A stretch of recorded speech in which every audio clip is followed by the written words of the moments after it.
Hello, traveler. I am Master Magnus, and we're going to go to the far reaches of the Outer Rim to the planet of Batu and Black Spire Outpost. And we're going to find ourselves over in Doc Ondar's Den of Antiquities. And today we're going to talk about a saber that he has acquired in his possession. This saber has seen battles in the Battle of Mandalore. We're going to be looking at the Shadow Collective Maul. Now let's just take a look. First, it comes in this unique case, this crate that holds this ancient artifact of battles long ago during these clone wars that happened decades and decades ago.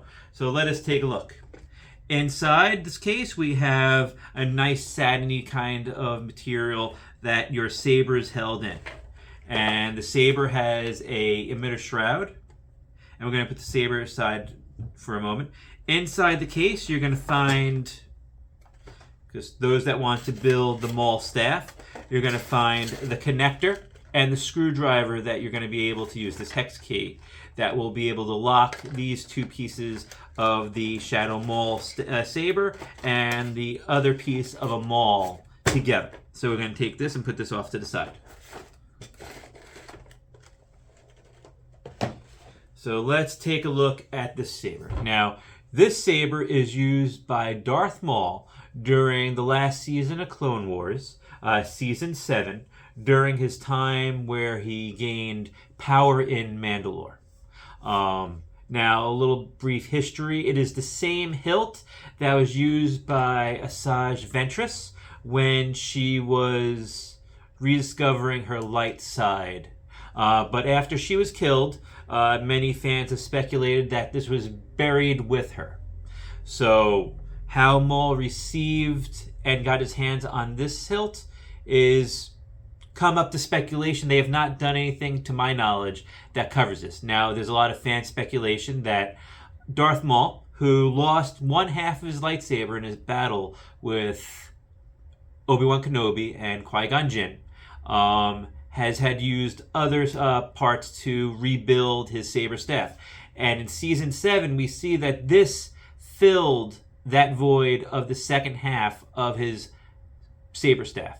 Now, since we know that Darth Maul has a connection to the Night Sisters, it is not unthinkable that he gained this other half, maybe going to the tomb of Asajj Ventress. Maybe the Night Sisters gave it to him.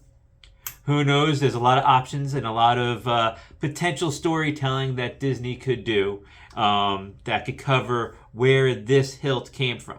Now, let's just take a look at this hilt itself. This, if you're looking for a different Darksider's hilt, I would say this is definitely a hilt to use. One, it's pretty light. Like, if you're looking for a lightsaber to kind of, pun intended there, a light saber to use over at Galaxy's Edge Batu, then this might be one. One, it's light on the belt. It's light in the hand, so you can kind of carry it around all day.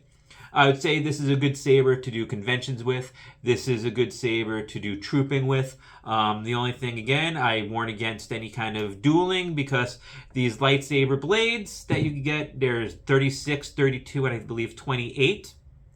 I got this when I built my Savvy Workshop lightsaber, so they give a 32-inch. But you could go another 4 inches larger, or you could go about 4 or 6 inches shorter. If you're doing a staff, I would suggest doing 2 small blades. This way it's a little bit more easier to manage. But if you're just using this for just a standard lightsaber, either go medium or long. Now, let's just take a little look at this design. The emitter itself is pretty simple, but you get into this element where you almost kind of have like a Tommy gun kind of, perforated circular body element. The nice thing with that, I'm going to bring it up close. You could actually see, maybe not, but I could see clearly. There's wires that run through underneath all of these circular elements. So it adds that little extra element of technology that went into building the saber. Now, the unique element of this saber is that you could actually see the lightsaber crystal. Through the emitter, through the holes, the crystal is actually is very visible. Now when you turn it on, the crystal will glow. And as we continue down to the bottom, the material almost has, it's not rubber, but it definitely has a different texture to it for the gripping, which is nice also. It gives a nice feel in the hands for either single or two-handed wielding. And then we have the pommel in the back that can be unscrewed and placed in with the coupler for a saber staff.